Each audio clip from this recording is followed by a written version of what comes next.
السلام علیکم پیارے دوستوں، سدرۃ المنتہا کا ذکر واقعہ معراج کے اندر ہوا ہے۔ سدرہ عربی زبان میں بیری کے درخت کو کہتے ہیں، لیکن مفسرین نے لکھا ہے کہ سدرۃ المنتہا کے درخت کو دنیا کی بیریوں پر قیاس نہیں کیا جا سکتا۔ اللہ ہی جانتا ہے کہ وہ کس طرح کی بیری ہوگی، اور منتہا کے معنی انتہا یا آخری حد ہے۔ یہ وہ مقام ہے جہاں سے آگے مخلوق کو جانے کی اجازت نہیں۔ سدرۃ المنتہا پر ہر عالم کا علم ختم ہو جاتا ہے، اور اس کے آگے جو کچھ بھی ہے وہ اللہ کے علاوہ کوئی بھی نہیں جانتا۔ رسول اللہ صلی اللہ علیہ وسلم کے علاوہ کوئی بھی اس مقام کے آگے نہیں گیا۔ روایتوں سے پتہ چلتا ہے کہ سدرۃ المنتہا کی درخت کی جڑ چھٹی آسمان میں اور پھیلاؤ ساتویں آسمان میں ہے۔ معراج کی رات میں جب نبی کریم محمد صلی اللہ علیہ وسلم کو حضرت جبرائیل آسمان پر لے گئے اور اللہ کی حکم سے ایک کے بعد دوسرے آسمان کی سیر کرتے ہوئے جب آپ صلی اللہ علیہ وسلم ساتویں آسمان میں داخل ہونے لگے تو سدرۃ المنتہا کا مقام آیا۔ وہاں ایک عظیم درخت موجود تھا جس کے پھل مقام ہجر کے مٹکے جیسے تھے اور پتے ہاتھی کے کانوں کی طرح تھے۔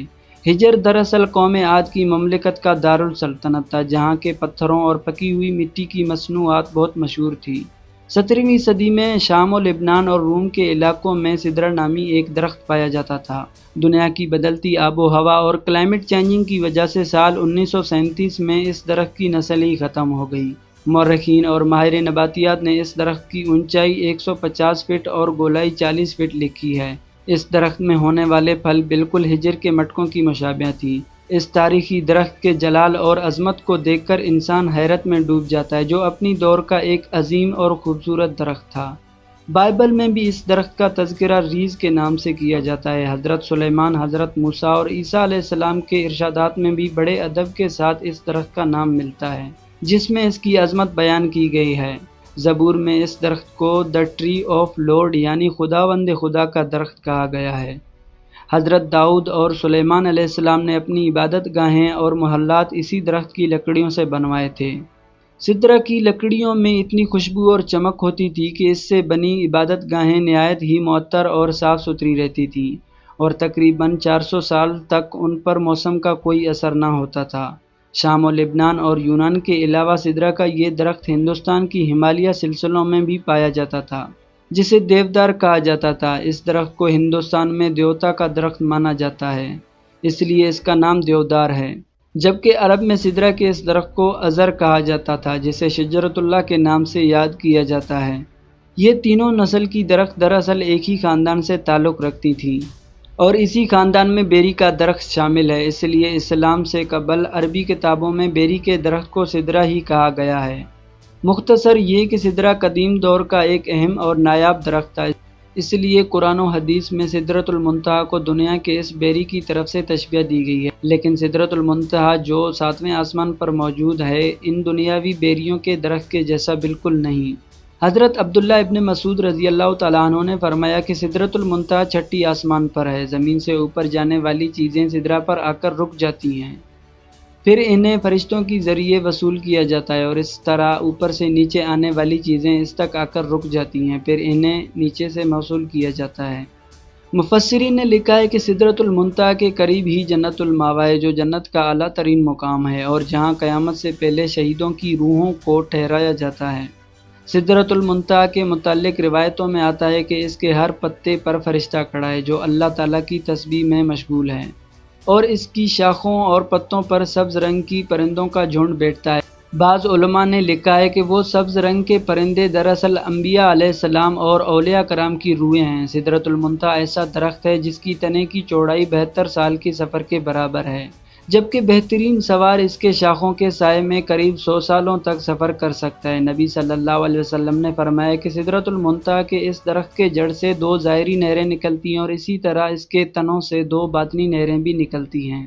آپ نے معراج کی رات ان نہروں کو دیکھا تو جبرائیل امین سے دریافت کیا کہ اے جبرائیل، یہ باطنی اور ظاہری نہریں کیا ہیں؟ اس پر جبرائیل نے فرمایا کہ باطنی نہریں جنت میں جاتی ہیں اور ظاہری نہریں دنیا میں گرتی ہیں، جو دریائے نیل اور دریائے فرات ہیں۔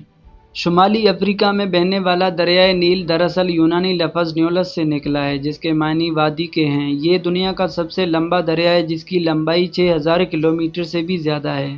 دریائے نیل مصر کی سرزمین سے گزرتا ہے اور وہاں کے باشندوں اور فرات کے لیے اہم مقام رکھتا ہے۔ مصر وہی سرزمین ہے جہاں حضرت یوسف اور حضرت موسیٰ علیہ السلام جیسے جلیل القدر نبیوں نے اپنی زندگی کا ایک بہت بڑا حصہ گزارا ہے۔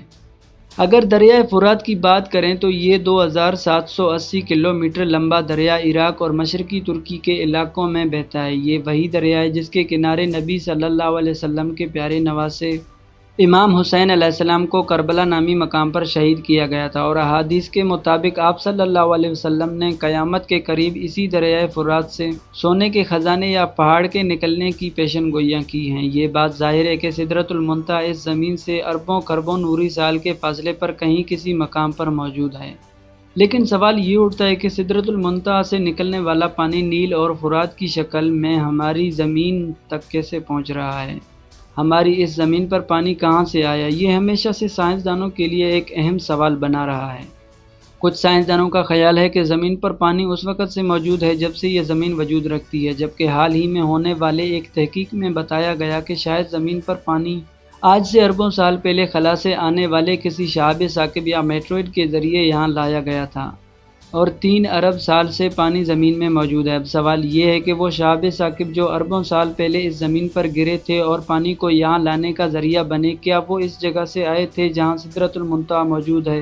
ایک نظریے کے مطابق سدرۃ المنتہی کے جڑ سے نکلنے والی وہ نہریں اس دنیا میں ایک غیبی راستے کے ذریعے آتی ہیں، جسے جدید سائنس کی زبان میں وارم ہولز یا پورٹلز کہا جاتا ہے۔ یہ وہ راستہ ہے جس کے ذریعے ہم لاکھوں اور کروڑوں نوری سال دور کسی جگہ پر ایک مخصوص دروازے کے ذریعے چند سیکنڈز میں پہنچ سکتے ہیں۔